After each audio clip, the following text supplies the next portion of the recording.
السلام علیکم۔ آج کے ویڈیو میں ہم محمد حسین آزاد کے نظم و کلام موضوع کا خلاصہ پڑھیں گے۔ تو چلیے شروع کرتے ہیں آج کے ویڈیو۔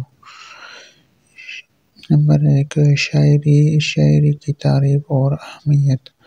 آزاد کے مطابق شاعری صرف الفاظ کا موضوع اور مقفع ہونا نہیں، بلکہ اس میں ایک گہرا اثر اور جذباتی تاثیر ہونا ضروری ہے۔ وہ کہتے ہیں کہ شاعری ایک ایسا کلام ہے جو سننے والے کے دل پر گہرا اثر چھوڑتا ہے۔ اگر کلام میں تاثیر نہ ہو تو وہ بے جان اور بے مزہ ہو جاتا ہے، جیسے بے ذائقہ کھانا۔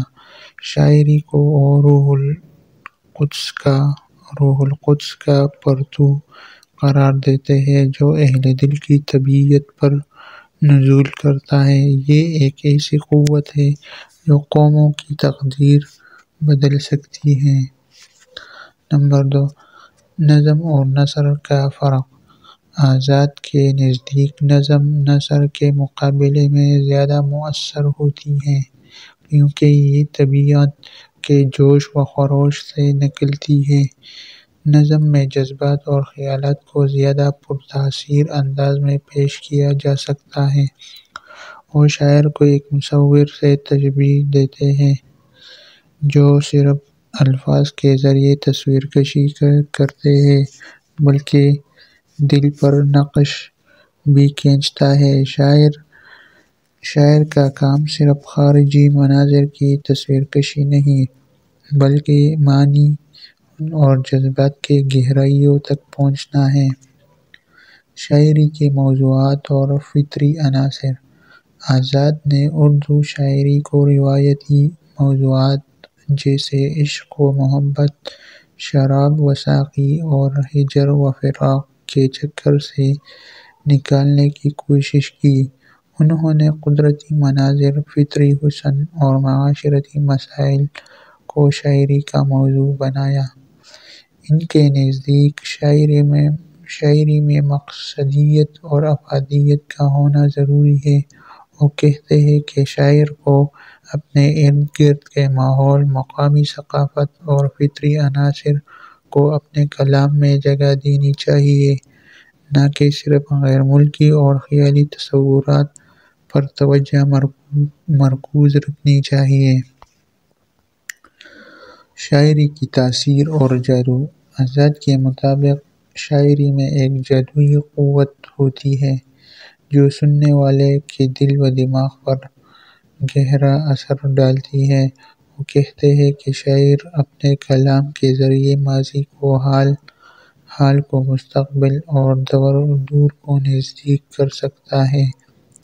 یہ شاعری ہی کا کمال ہے کہ وہ پتھر کو گویا کر دے، درختوں کو رواں کر دے اور زمین کو آسمان بنا دے۔ ان کے نزدیک شاعری ایک ایسا اکسیر ہے جو ہر چیز کو سونا بنا دیتا ہے۔ شاعر کے الفاظ میں یہ طاقت ہوتی ہے کہ وہ تاریکی کو روشنی اور خاک کو طلا میں بدل دے۔ شاعری کی تاریخ اور ارتقاء۔ آزاد نے شاعری کی تاریخ پر بھی روشنی ڈالی ہے۔ وہ کہتے ہیں کہ شاعری کا آغاز حضرت آدم علیہ السلام کے دور سے ہوا، جب ان کے بیٹے حابیل کے قتل پر ان کے دل سے جو کلام نکلا وہ موزوں اور پرتاثیر تھا۔ یہی شاعری کا اولین نمونہ تھا۔ انہوں نے عربی، فارسی اور ہندی شاعری کے اثرات کو بھی بیان کیا ہے اور اردو شاعری کو ان روایات سے جوڑنے کی کوشش کی ہے۔ شاعری کی اصطلاحات اور جدیدیت۔ آزاد اردو شاعری میں اصطلاح کے حامی تھے۔ انہوں نے شاعروں کو مشورہ دیا کہ وہ اپنے کلام میں سچائی، سادگی اور مقصدیت کو شامل کریں۔ وہ کہتے ہیں کہ شاعری صرف خیال بندی اور نازک خیالی تک محدود نہیں ہونی چاہیے، بلکہ اس میں زندگی کی حقیقی مسائل اور جذبات کی عکاسی ہونی چاہیے۔ انہوں نے لاہور میں مجلس مشاعرہ کی بنیاد رکھی، جس کے ذریعے انہوں نے نیچرل شاعری کو فروغ دیا۔